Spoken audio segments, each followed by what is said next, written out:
दिनांक 24 जानेवारी. दैनंदिन ज्ञानेश्वरी. अध्याय 3. कर्मयोग. ओवी क्रमांक 31 ते 60. श्री भगवान उवाच. लोकस्मिन् द्विधा निष्ठा पुरा प्रोक्ता मया नघ. ज्ञानयोगेन सांख्याना कर्मयोगेन योगिनाम. या बोला श्री अच्युतू म्हणतसे विस्मितू. अर्जुना हा ध्वनी तू अभिप्राव. जे बुद्धियोगू सांगता सांख्य मत संस्था प्रकटली स्वभावता. प्रसंगे आम्ही तो उद्देशू तू नेनसीची म्हणून शोभलासी वायाची. तरी आता कोण जाणे म्याची उक्त दोन्ही. अवधारी वीर श्रेष्ठा ये लोकी या दोन्ही निष्ठा. मजची पासून प्रकटा अनादिसिद्धा. एक ज्ञान योगी म्हणजे जो सांख्य अनुष्ठिजे. जेत ओळखी सवे पावेजे तद्रूपता. एक कर्म योगी जाण जेत साधक जन निपुण. होऊन या निर्वाण पावती वेळे. हे मार्ग तरी दोन्ही परी एकवटती निदानी. जैसे सिद्ध साध्य भोजनी तृप्ती एक. का पूर्वापार सरिता भिन्न दिसती पाहता. मग सिंधू मिळणे ऐक्यता पावती शेखी.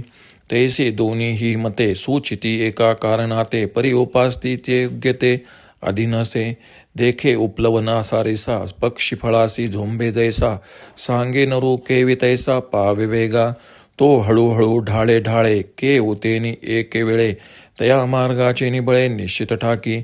तैसे देख पाविंग मते अधिष्ठ ज्ञानाते. सांख्य सद्य मोक्षाते आकळिती. येर योगी कर्माधारे विहितेची निजाचारे. पूर्णता अवसरे पावती होती.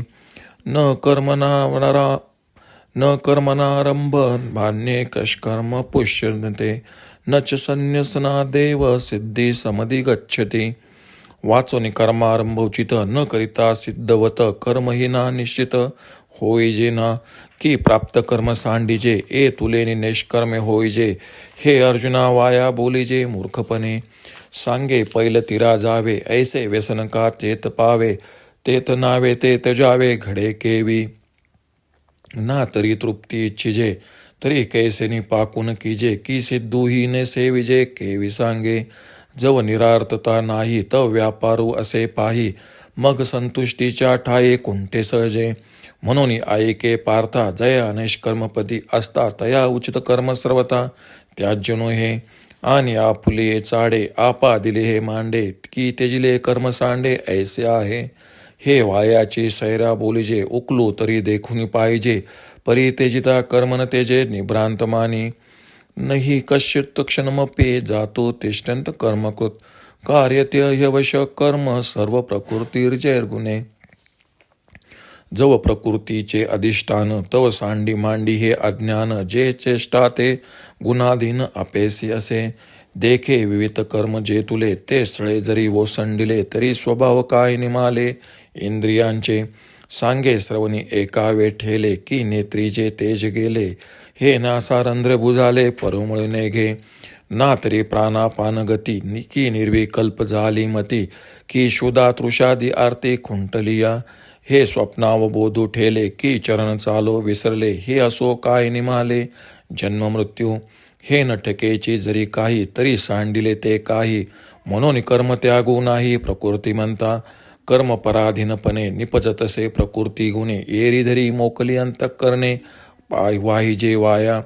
देखे रती आरुडीजे मग जरी निश्चळू बैसिजे. तरी चळू होऊन हिंडीजे परतंत्रा. का उचलले वायुवशे चळे शुष्क पत्र जैसे. निश्चेष्ट आकाशे परिभ्रमे. तैसे प्रकृती आधारे कर्मेंद्रिय विकारे. निष्कर्म ही व्यापारे निरंतर. म्हणून संगू जो प्रकृतीचा तवरी त्यागुण घडे कर्माचा. ऐसी आहे करू म्हणती तयाचा आग्रहो चिवरे. अर्थ. अर्जुनाच्या भाषणाने श्रीकृष्ण चकित होऊन म्हणाले. अर्जुना, आम्ही तुला हा थोडक्यात अभिप्राय सांगितला. निष्काम कर्मयोग सांगत असताना प्रसंगाने सहजच ज्ञानमार्गाची व्यवस्था स्पष्ट केली. परंतु हे तू न जाणता उगीच मनात राग धरला आहेस. अरे, हे दोनही मार्ग मीच सांगितले आहेत ध्यानात ठेव.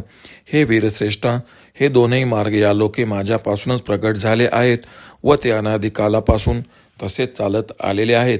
त्यापैकी ज्याचे ज्ञानी लोक आचरण करतात त्याला ज्ञानयोग म्हणतात. त्याच्या परिचयाबरोबरच परमात्मा स्वरूपाशी तन्मयता प्राप्त होते. दुसरा तो कर्मयोग समज, जेथे साधक लोक निष्णात होऊन परमगतीला पावतात.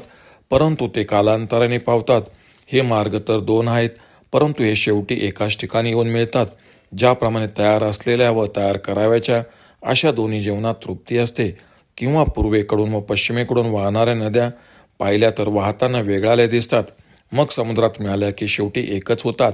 याप्रमाणे ज्ञानयोग व कर्मयोग हे मार्ग जरी दोन आहेत, तरी या दोन्हींचे साध्य एकच आहे, पण त्याचे आचरण करणाराच्या योग्यतेवर अवलंबून आहे.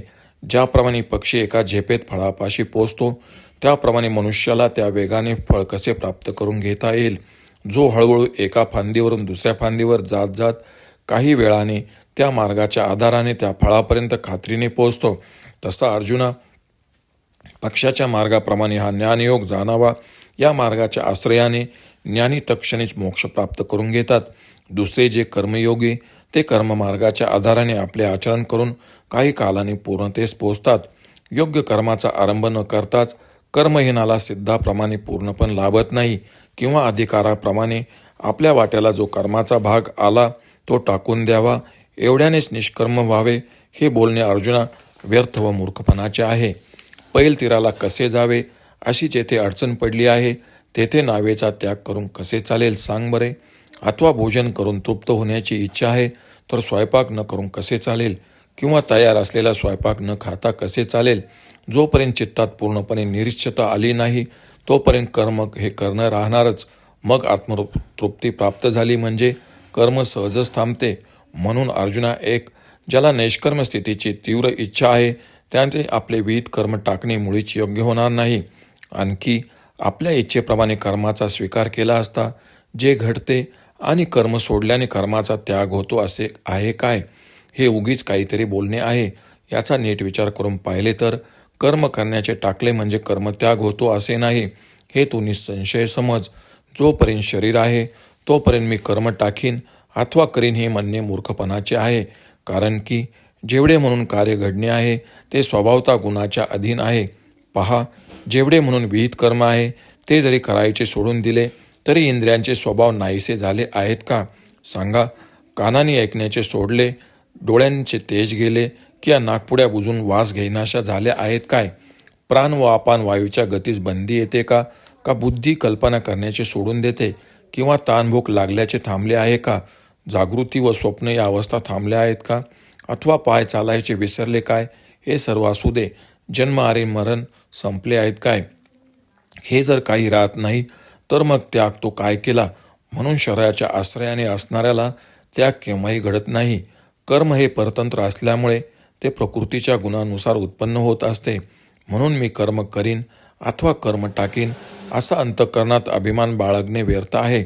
पहा, रथावर चढून कोणी स्वस्थ जरी बसला तरी रथाच्या गतीने त्याला हिंडणे भाग पडते. अथवा वाळून खाली पडलेले झाडाचे पान ज्याप्रमाणे वाऱ्याच्या सपाट्यात सापडून आकाशात इकडे तिकडे फिरत असते, त्याप्रमाणे कर्मातीत अवस्थेत प्राप्त झालेला पुरुषही शरीराच्या आश्रयाने कर्मेंद्रियाच्या द्वारा नेहमी कर्म करीत असतो. म्हणून जोपर्यंत शरीर आहे तोपर्यंत कर्माचा त्याग करणे शक्य नाही. असे असूनही कुणी कर्माचा त्याग करू असे म्हणतील तर तो त्याचा हट्ट मात्र निश्चित उरणार आहे. ओम श्री रुक्मिणी पांडुरंगाय नमः. ओम श्री ज्ञानराज माऊली नमः.